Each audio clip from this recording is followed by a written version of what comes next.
Hey everybody, David here, and with Spider-Man Brand New Day arriving in theaters soon, I thought this would be a great time to look back and see the legacy of our favorite neighborhood Spider-Man. From the comics, leaping onto television and becoming one of the biggest blockbuster franchises of all time. Let's take a look at this long, rich history of the most popular Marvel superhero. Alright, just give me a sec. Give me a sec. I'm not in high school anymore. Oh, did you stretch? You a big stretcher? It's so good for you. You ready?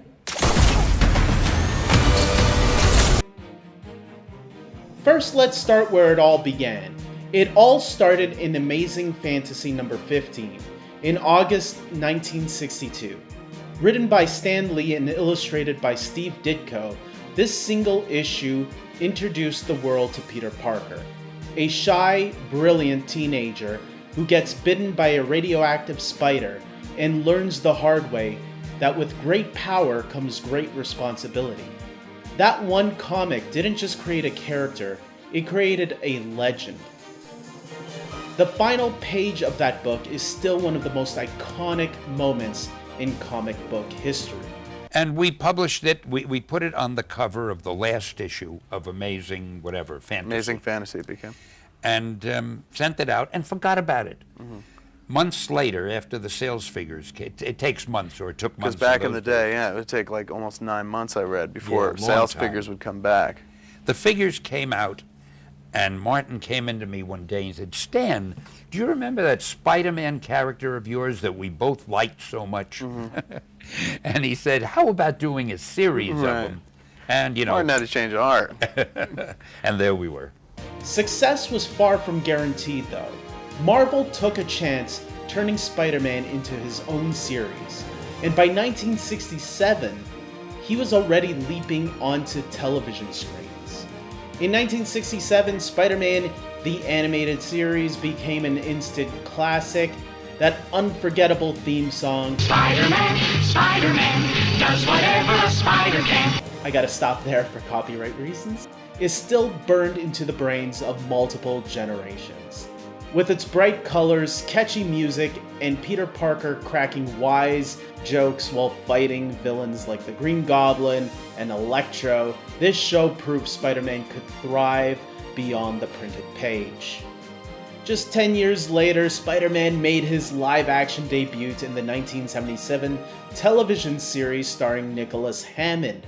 You know, that Nicholas Hammond, the one as one of the Van Trapp children in The Sound of Music. While the show only lasted a short time and had a very limited budget, it gave fans something they'd never seen before, a real-life web-slinger.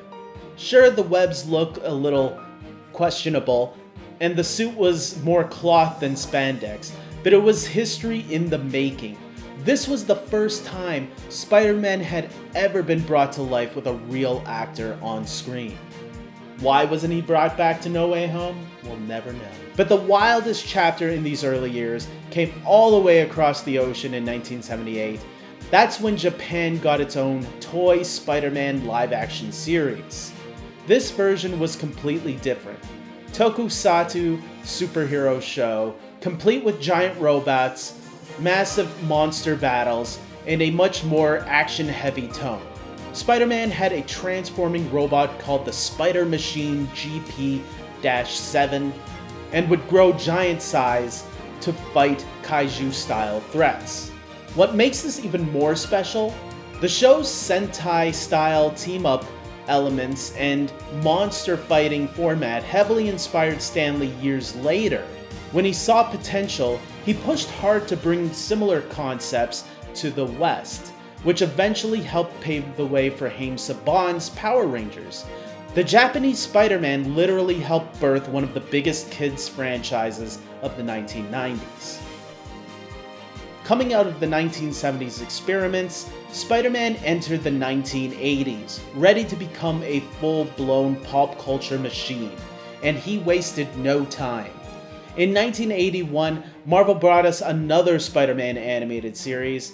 While it didn't reach the same cultural heights as the 67 series, it kept the web slinger in the Saturday morning TV with plenty of classic villain showdowns. But the real animated highlight of the decade came from another series in 1981, Spider-Man and His Amazing Friends. This series teamed Peter Parker up with Iceman from the X-Men and Firestar, an original character created just for the show.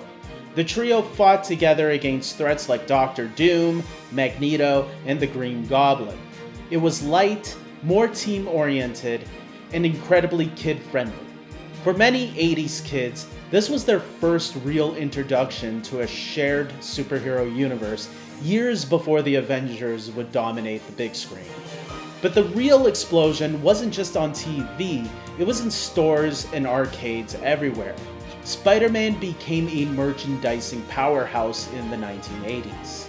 Action figures, playsets, costumes, lunchboxes, bed sheets.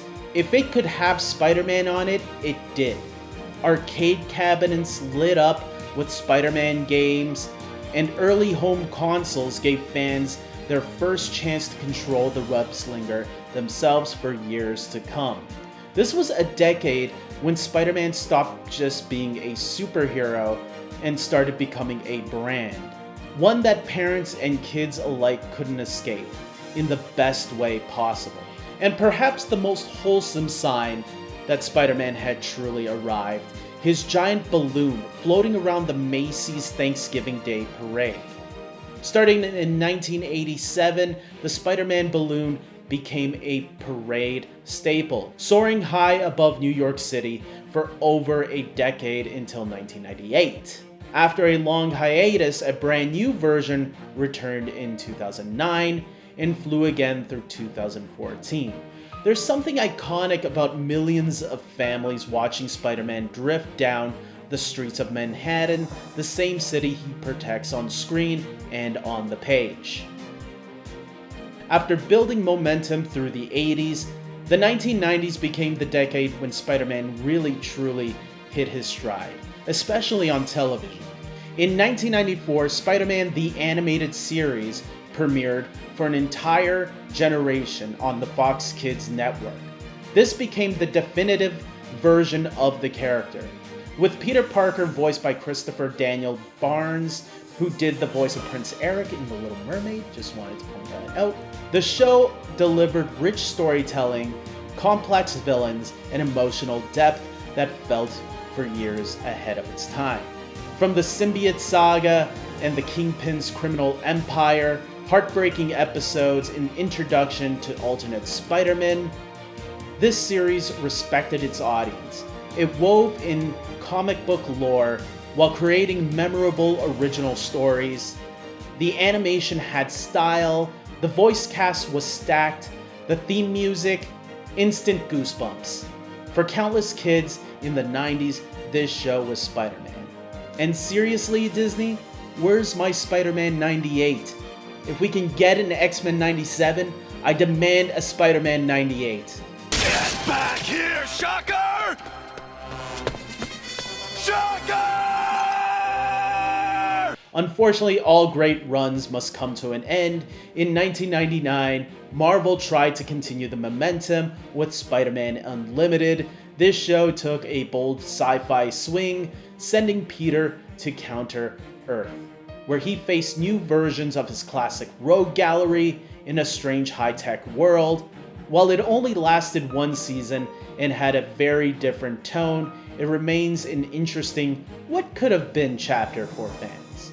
Also around this time, Spider-Man was stepping into the real world in a massive way. Universal's Island of Adventure opened in Orlando, and the heart of Marvel's Superhero Island stood one of the greatest superhero attractions ever built, The Amazing Adventures of Spider-Man. Riders climb into a motion simulator vehicle and join Spider-Man on a wild chase through New York City, battling Dr. Octopus and the Sinister Six with 3D effects, actual web-slinging drops, and groundbreaking ride technology that still holds up today. It wasn't just a ride, it was an experience, combined with live meet and greets where you could actually shake hands with Spider-Man in the park, as well as the Green Goblin. This attraction made the web slinger and his world feel real. For the first time, millions of fans could step inside his world instead of watching from the outside. After dominating animation and theme parks in the 90s, Spider-Man was finally ready to swing on the big screen, and he did in a spectacular fashion. In 2002, Sam Raimi's Spider-Man starring Tobey Maguire hit theaters and changed everything. This wasn't just another superhero movie. It was a film that showed how superhero films could be as massive blockbusters. Maguire's Peter Parker felt awkward, vulnerable, and relatable. The web-slinging looked incredible for its time, and that now legendary upside-down kiss in the rain became an instant pulp culture milestone. The movie grossed over $900 million worldwide and turned Spider-Man into a genuine Hollywood icon. Crap, mega crap. Riding that wave, Marvel quickly released a tie-in animated series in 2003 on MTV. This Spider-Man cartoon followed directly after the events of the first film, continuing Peter's story with a more mature tone aimed at older audiences. While it only lasted one season, it gave fans the chance to stay in Raimi's world a little longer. Then in 2004 came what many still call one of the greatest Spider-Man movies ever made, Spider-Man 2. Dr. Octopus, played brilliantly by Alfred Molina, stands as one of the best live-action Spider-Man villains of all time. The action, especially the runaway train sequence, is pure cinema. Raimi balanced the heartfelt drama, humor, and jaw-dropping set pieces perfectly. This film didn't just live up to the hype, it surpassed the first film in every way. Unfortunately, the trilogy concluded on a more of a mixed note with Spider-Man 3 in 2007. The film tried to juggle too many villains and subplots, including the controversial emo Peter Parker dance sequence, but still had memorable moments and brought Venom to the big screen. Love it or hate it, it closed on the Tobey Maguire's original trilogy. Fun fact, plans were already in motion for a Spider-Man 4. Raimi and Maguire were set to return, with John Malkovich as the Vulture and Anne Hathaway rumored to play the Black Cat. Concept art and early scripts promised a much more darker, more grounded story. Sadly, creative differences and pressure led the project being pulled just a day before shooting was set to begin. To this day, fans still wonder what could have been in that unmade fourth chapter. After the Raimi era wrapped, Spider-Man entered a period of renovation. The 2010s would bring fresh animated takes, bold risks, and eventually the biggest multiverse payoff in the character's history. Right at the start of the decade, fans got one of the most beloved modern animated series, The Spectacular Spider-Man. Many still call it their favorite version of the character in animation, with stunning action, smart writing, and a perfect Peter Parker voiced by Josh Keaton, and a great balance of humor and heart. It felt like a true spiritual successor to the 90s series. Sadly, it only lasted 2 seasons, but it left a massive impression on fans. Then came one of the wildest chapters in Spider-Man's entire legacy. In 2010, Broadway got its own Spider-Man musical, Spider-Man Turn Off the Dark. Directed by Julie Taymor, with music from U2, the show was notoriously troubled, years of delays, skyrocketing costs, and multiple injuries during previews turned it into a tabloid magnet. But against all odds, it actually ran for over 1,000 performances. Love it or hate it, it remains a fascinating, dramatic footnote that showed just how far Spider-Man's cultural reach had stretched. In 2012, we got the animated Ultimate Spider-Man, a lighter, more comedic series that introduced a new generation to the character, alongside veteran voice actor Drake Bell. That same year, Sony launched a full-sized reboot with The Amazing Spider-Man starring Andrew Garfield. I've always wanted to be at Comic-Con in Hall H as Spider-Man with all of you guys. Has always been a dream of mine. All right. So thanks for having me. Garfield brought a fresh, quippy energy to Peter Parker, and the film's focus on his parents' mystery gave it a different flavor.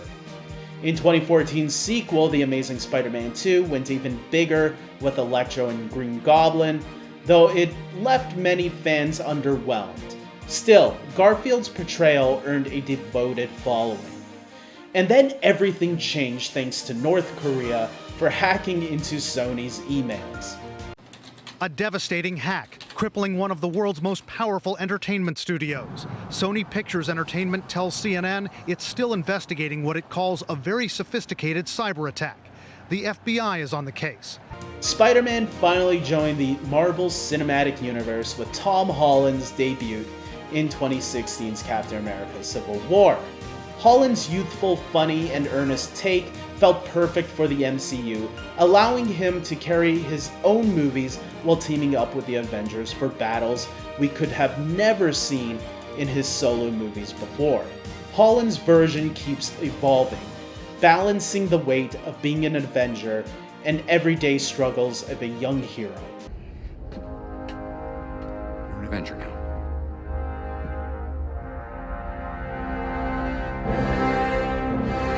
But the true emotional climax came in 2021 with Spider-Man: No Way Home. In one of the most hyped moments in superhero cinema history, the film brought back Tobey Maguire and Andrew Garfield, uniting all three live-action Spider-Men on screen. So you make your own web fluid in your body? I'd rather not talk about this. No, I don't mean to. Are you teasing me? No. He's not teasing you. It's just that we can't do that. So naturally, we're curious as to how your web situation works. That's all. But if it's personal, I don't want to pry. But I just think it's cool. I wish I could tell you, but it's I don't do it. I don't do breathing. Breathing just happens. Whoa. Does it just come out of your wrists, or does it come out of anywhere else? The fan service, the heartfelt team-up, the multiverse chaos, it was pure magic. For millions of fans who grew up with all these different eras, watching them fight side by side was a genuine full circle moment and one of the highest peak in Spider-Man's legacy. Right, I gotta find Ned and MJ. Thank you. After the massive multiverse event that was in No Way Home, Spider-Man's story only continued to expand in exciting directions. On the animated side, Spider-Man has continued to explore wild multiverse possibilities.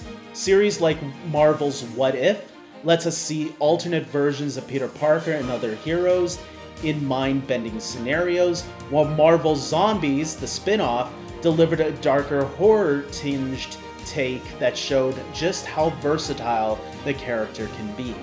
Meanwhile, back in the real world, Spider-Man has become a permanent presence at the Disney parks and cruise ships. From elaborate meet and greets and themed attractions like Spider-Man Web Slingers ride to full stunt shows, the character's appearances aboard the Disney Cruise Line, fans of all ages can now interact with Spider-Man in magical settings around the world. And of course, not every modern attempt has stuck to landing. Sony's Spider-Man universe, featuring characters like Venom, Morbius, Madam Web, and Kraven the Hunter, tried to build a shared world without Spider-Man at the center. Often called the Spider-Man-less universe by myself, these movies had big swings and memorable moments, probably not in the greatest way, though they've mostly been received with a mix of confusion and memes. Aside from the Venom films, audiences didn't even bother with the other entries on this list, although the animated films Spider-Man Into the Spider-Verse and its sequel, Spider-Man Across the Spider-Verse, have received much love from both critics and audiences alike. Even with the latter receiving the Oscar for Best Animated Film, beating the likes of The Incredibles 2 from Pixar and Ralph Breaks the Internet from Disney. Maybe Sony should just take notes. On Disney Plus, the animation side is still thriving.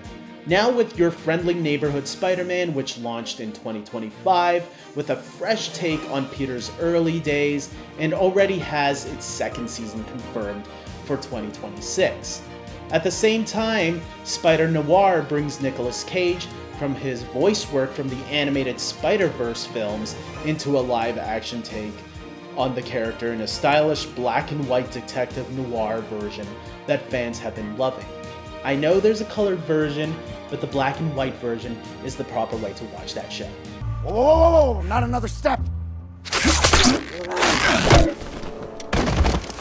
And there's more on the horizon, with the promising Spider-Man Brand New Day, which promises to take the character in exciting new directions. From blockbuster crossovers to experimental animation and theme park magic, Spider-Man's modern era proves one thing above all. No matter the format or timeline, the friendly neighborhood Spider-Man always finds new ways to surprise us. So what is it that makes Spider-Man's legacy so enduring after more than 6 decades? It's his relatability. Peter Parker has always been a superhero who feels most like us. Struggling with money, school, relationships, and the daily pressure of doing the right thing, it's his optimism in the face of constant hardship.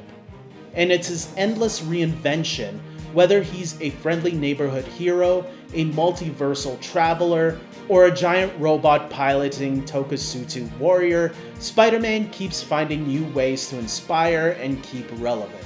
From one comic book in 1962 to animation, Broadway, theme parks, and billion-dollar blockbusters, he's proven that with great power really does come great responsibility and great storytelling. Spider-Man has been a part of our lives for generations, and he's not slowing down anytime soon. No matter who wears the mask, the spirit remains the same. If you enjoyed this journey through Spider-Man's incredible legacy, hit that like button, subscribe for more legacy videos, and drop a comment telling me which era of Spider-Man is your favorite. The Raimi series, the 90s animated series, the multiversal era. Let me know in the comments below. Thanks for watching, and remember to keep swinging. You're amazing. Just to take it in for a minute. Yeah. I can take it in. No, I can take it in. You are amazing. I can take it in. You are amazing. Thank you. Yeah, thanks. Will you say it? No, I kind of needed to hear that. And with that being said, I want to thank my YouTube members. These are the amazing people who support me and this channel. And if you become a member, you can see your name at the end credits here. You also get exclusive stuff if you are a member. For an example, if I make a vlog, you guys get it a little bit early than everybody else, a couple days early than other people. And other things you might get are reviews just for you. I don't release my reviews publicly. I release them to my YouTube members only, and sometimes I'll do like little personal videos giving updates about what's happening in my life, and hopefully more if this channel continues to grow. That's what I want to do. I want to focus in on my channel, and the more support I get, the more I can put into this channel and create bigger and better things, hopefully. So that's the goal, that's the plan. I would love to do more vlogging if I can, but you know, money is you can only do so much with the amount of money that you got. So plus I would like to make short films in the future, more short films. My short film Inspiration in White just won another award for best production at the Toronto Film School Awards. I'm really proud of that. Best production, that's crazy to me.